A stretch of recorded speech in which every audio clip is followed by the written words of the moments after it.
Hello बच्चों, welcome to ज्ञान tutorial.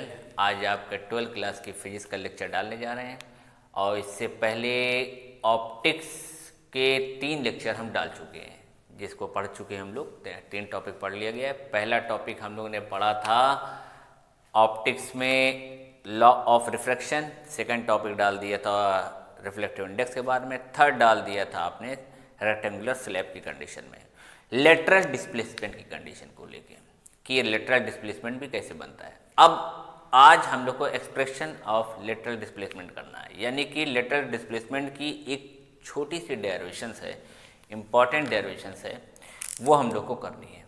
उसको देखिए कैसे किया जाएगा। लेटरल डिस्प्लेसमेंट हम लोग को टॉपिक आज डेरिवेशन करनी है लेटरल डिस्प्लेसमेंट की।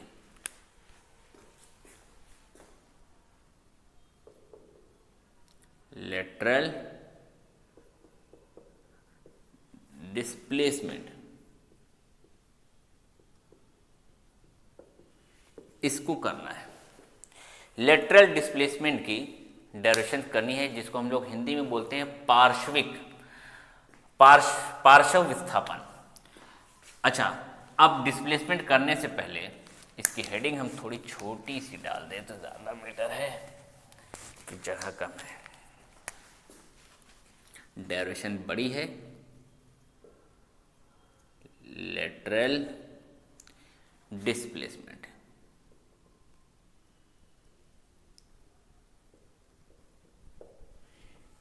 ये टॉपिक है। अब इसमें एक काम ये करते हैं, पहले इसका रेक्टेंगुलर स्लैब जो पहले हम कर चुके हैं उसी से बनाएंगे। रेक्टेंगुलर स्लैब का एक फिगर बना लेते हैं, यानी एक ग्राफ बनाने की कोशिश किया जाए रेक्टेंगुलर स्लैब में। ठीक है, जो भी है, इसमें नॉर्मल लाइन, लेटरल डिस्प्लेसमेंट में पहले एक नॉर्मल लाइन या खींच देते हैं।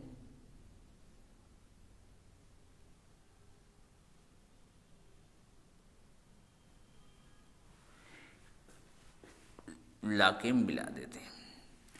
लेटरल डिस्प्लेसमेंट की जो कंडीशन है, इसकी जो स्लैब लिया गया, रेक्टेंगुलर स्लैब लिया गया है, इसको स्मॉल टी से नोट करते हैं कि इसका स्लैब हमने चौड़ाई इसकी जो है स्मॉल टी है।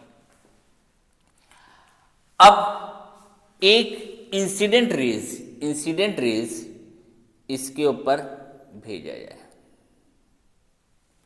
यहां भेजा। इंसिडेंट रेज जब आई तो इस एंगल को हमने कह दिया आई। ये यहां से रिफ्रैक्ट हो गई, रिफ्रैक्ट होकर नीचे आई, जहां पहुंची वहां पे एक नॉर्मल लाइन और बना लिए। क्योंकि अब क्या हो रहा है, इसकी डायरेक्शन पिछली डायरेक्शन किया गया था कि हम लोग एयर से ग्लास में जा रहे हैं। ये ग्लास है, एयर टू ग्लास में जा रहे हैं, और ग्लास टू फिर एयर की बात करेंगे।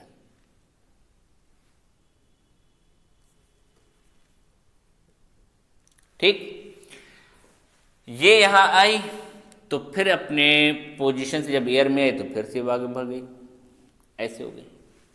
इमर्ज कंडीशन में बनती है, ये रिफ्लेक्ट होती चली जाती है। ये एंगल आपका आई था, ये आर था, और स्लैब की कंडीशन में हम लोग प्रूफ कर चुके हैं। स्लैब की कंडीशन में प्रूव हो चुका है कि अगर ये एंगल आर है तो ये भी हमारा आर होगा। ये सब हम लोग प्रूफ कर चुके हैं, और ये हमारा आई एंगल से निकलेगा, ये देखा गया था, यानी सेम एंगल निकले हैं। अब सोचा ये गया कि अगर ये इंसिडेंट रेज रिफ्रैक्ट ना करे तो इंसिडेंट रेज जाएगी कैसे। एक इमेज बनाई जाती है, ये इनका हमने दोनों लाइन को खींच दिया।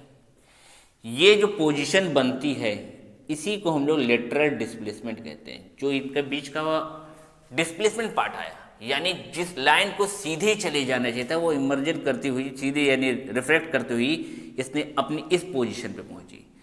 तो तो जितना ये को रिफ्रैक्ट की है, जितना अपनी पोजीशन से चेंज हुई है इनिशियल लाइन से, वही हमारा लेटरल डिस्प्लेसमेंट कहलाता है। अच्छा, इसको यहां से ही एक सीधे परपेंडिकुलर डाल दो, ये लेटरल डिस्प्लेसमेंट है, इसी को कहते हैं, इसी को हम लोग लेटरल डिस्प्लेसमेंट बोलते हैं। और जो ये पोजीशन है इसको हमने x मान लिया। अब नाम दे देते हैं इस लाइन का, यहां से AI है, ये B हो गई, ये C हो गया और यहां D चली गई, एक लाइन दे दिया। नाम इसमें भी दे देते हैं, इसको E कह दो, इसको F कह दो, पूरी डायरेक्शन के पॉइंट निकल गए। अच्छा, अब एंगल पे बात किया जाए। अगर ये एंगल आपका R है और हमने कहा ये लाइन इसी से बराबर से एंगल जा रही है, ये पूरा एंगल हमारा I होगा। अगर ऐसे चल रही है, ये पोजीशन I है, ये यहाँ से ऐसे सीधे चली गई है, तो जाहिर सी बात है जितना एंगल ये होगा उतना ही एंगल इधर का भी होगा, सेम एंगल होगा। लेकिन रिफ्लेक्ट हुए एंगल को हमने R बना रखा है, तो ये I में से R माइनस होगा। सिर्फ ये इतना एंगल हमारा जो है वो I माइनस R कहलाएगा। ये पूरा आपका I हो रहा है, नॉर्मल लाइन से इसे खींचा गया I है, तो ये भी पूरा I है, इसमें से सिर्फ इस R को माइनस कर दे तो ये I माइनस R कहलाएगा। ये I माइनस R है। पूरी डेरिवेशंस में इसमें हमें सिर्फ दो ट्रायंगल को ध्यान में रखना है। एक ट्रायंगल हम लेंगे BCF को, इससे निकालेंगे। दूसरा ट्रायंगल लेंगे हम लोग BFC को। दोनों एक तरह से राइट एंगल है, क्योंकि परपेंडिकुलर डाला है, ये भी 90 डिग्री है, ये लाइन भी हमने सीधे परपेंडिकुलर खींचा, ये भी 90 डिग्री है। दोनों राइट एंगल के अकॉर्डिंग इसमें हम इसकी डेरिवेशन को सॉल्व करेंगे। और एक कॉमन बात ये है कि दोनों के बीच की कॉमन लाइन जो है हमारी, दोनों ट्रायंगल के बीच की कॉमन लाइन हमारी ये BC है। ये BC हमारी दोनों की कॉमन लाइन है, चाहे वो इस ट्रायंगल की बात करें, राइट एंगल में कहा जाए, या इस राइट एंगल में कहा जाए, तो BC कॉमन लाइन है। और निकालना हमें क्या है, हमें निकालना है CE यानी कि X, लेटरल डिस्प्लेसमेंट। कितना इसमें डिस्प्लेसमेंट में कितना आया है, फर्क आया, वो हमें पोजीशन बतानी है। तो शुरू किया जाए। जब दो ट्रायंगल हैं तो पहले ट्रायंगल हम शुरू करते हैं, राइट एंगल की बात करते हैं, BEC। इन ट्रायंगल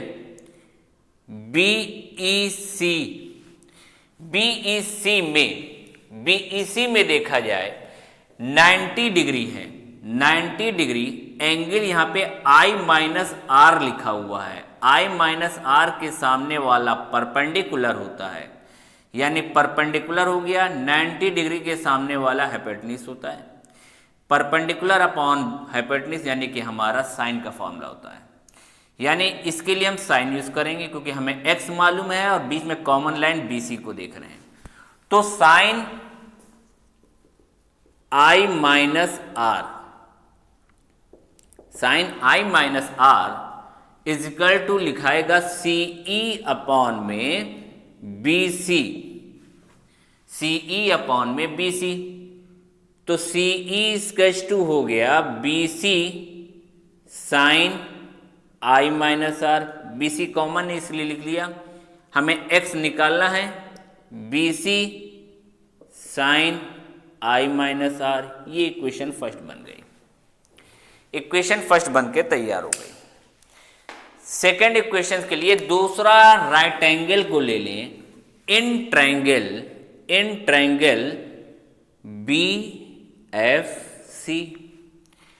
BFC में देखा जाए। अब BFC में क्या है, हमें इसकी चौड़ाई मालूम है, ये T चौड़ाई का था तो ये भी T ही होगा, यानी इसकी लेंथ अगर पूरी कहा जाए तो T मालूम है। 90 डिग्री के सामने BC लाइन है जो हमें कॉमन लाइन है इसमें, यानी अब थीटा डिग्री यानी R के सामने वाला एंगल परपेंडिकुलर है। परपेंडिकुलर की हमें बात नहीं करनी है, हमें बात किसकी करनी है भाई, इसकी लेंथ मालूम है, इसकी बेस मालूम है, इसका हाइपोटेन्यूज मालूम है।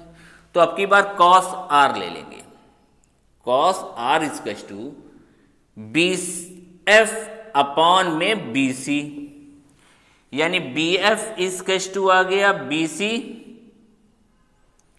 या बी सी वैल्यू रख देते हैं, कॉस आर को कॉस आर रहने देना, बी एफ कितना है आपके पास, स्मॉल टी है, एंड बी सी क्या है, बी सी कॉमन बात है, कॉमन लाइन, तो यानी बी सी इजकस टू हो गया टी अपॉन में कॉस आर। ये इक्वेशन 2 हो गया। Value of B C equation first, putting in equation first, यानी बी सी की वैल्यू को इक्वेशन फर्स्ट में पुट कर दें। Value of B C putting in equations first, पहले में पुट कर दिया जाए तो क्या आ जाएगा, x is equal to B C की जगह पे लिख देंगे, बी सी की जगह पे t अपॉन में साइन कॉस आर और sine I minus R. Sine A minus B का फॉर्मूला हाई स्कूल में पढ़ा गया था, sine A cos B minus cos A sine B, sine A cos B minus cos A sine B. ये literal displacement यहां से मिटा देते हैं, कॉस ए साइन बी,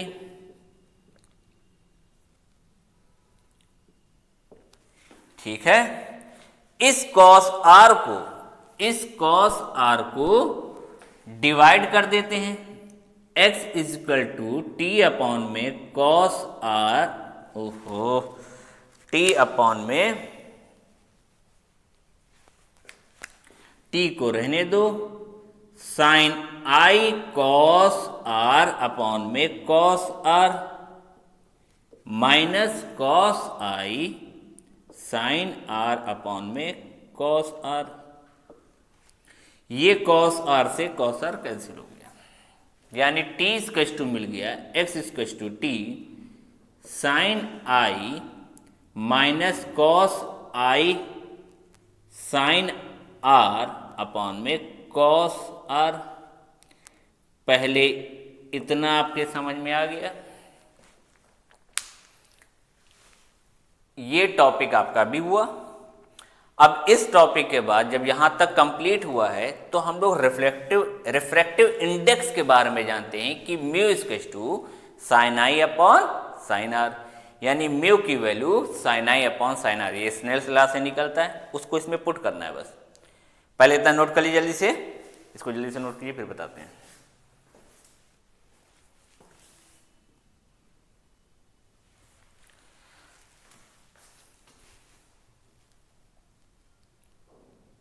चलिए आप लोग नोट कर लीजिएगा, हम ऊपर से मिटा के थोड़ा सा कर देते हैं। तो आप देखें अगर कि इसमें अब करना क्या है, तो हम लोग जानते हैं according to Snell's law, according to Snell's law क्या था, mu is equal to sine I upon में sine R, mu is equal to sine I upon में साइन आर।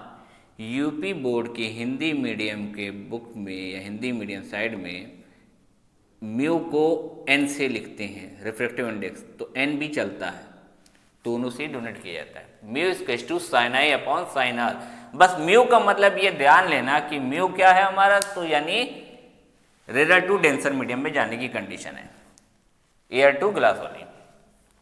अगर mu is equal to sine I upon sine R है तो sign R is equal to क्या होना चाहिए, तो साइन आई अपॉन में म्यू हो जाएगा।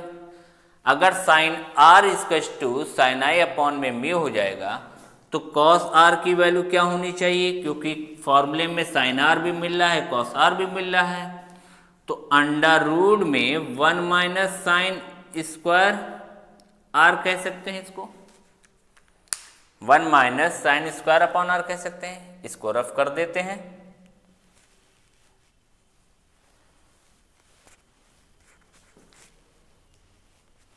यानी साइन आर निकाला तो कॉस आर भी निकाल देते हैं, डायरेक्ट उसमें पुट कर देंगे। कॉस आर की वैल्यू हो जाएगी 1 minus sign I upon mu का होल स्क्वायर। कह सकते हैं इसको ऐसे भी, अंडर रूट में 1 minus sine square I upon में म्यू का square.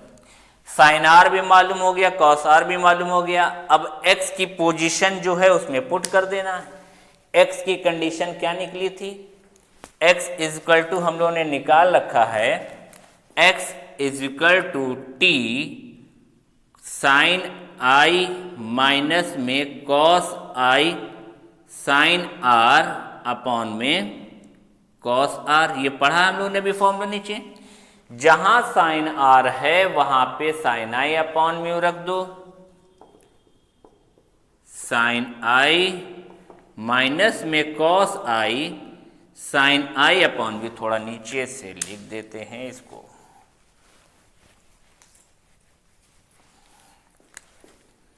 X equal to T sine I minus में cos I into sine I upon में म्यू, क्योंकि साइन आर की वैल्यू इतनी आई है, अपॉन में कॉस आर की वैल्यू आई है अंडर रूट में 1 minus sine square I upon में म्यू का स्क्वायर। बस दोनों में से कॉमन जो है आपका साइन आई बाहर है, तो साइन आई को बाहर ले लें, अगर टी साइन आई बाहर ले लें तो अंदर बचा कौन रह गया, 1 माइनस, इस साइड लिख देते हैं, इस साइड आ गए हैं। x इज इक्वल टू, अगर साइन आई को टी साइन आई को बाहर ले लिया जाए तो अंदर आ जाएगा 1 माइनस कॉस आई म्यू अंडर रूट में 1 minus sine square I upon mu का स्क्वायर। अच्छा चाहो तो म्यू एलसीएम लेके ऐसे मिल सकते हो, ये तो प्रूविंग हो गई। एक प्रूविंग ऐसे मिल सकते हैं, टी साइन आई 1 माइनस कॉस आई अपॉन में म्यू से म्यू कैंसिल भी हो जाएगा, रूट में म्यू स्क्वायर माइनस में साइन स्क्वायर आई। ये भी हमारा फॉर्मूला प्रूव हो गया। ये दोनों लेटरल डिस्प्लेसमेंट के फॉर्मूले हो गए, यानी इतने डिस्टेंस पे रखा जाएगा होगा तो इसका फॉर्मूला ये आएगा। यही एक छोटी सी डेरिवेशन है इसकी, छोटी क्या ठीक ठाक है। और इसके बाद अब हम लोग नेक्स्ट लेक्चर जिस डेरिवेशन पे देखेंगे वो होगा एपरेंट डेप्थ पे और रियल डेप्थ पे, यानी उस पर एक छोटी सी कंडीशन है। फिर एनसीईआरटी की बुक के शुरुआत से जितने भी क्वेश्चन आए हुए हैं उसको कर लिया जाएगा, तब इसके आगे के टॉपिक पे चलेंगे। ठीक है, लेंस के बारे में पढ़ेंगे कि लेंस क्या होता है। Okay, thank you.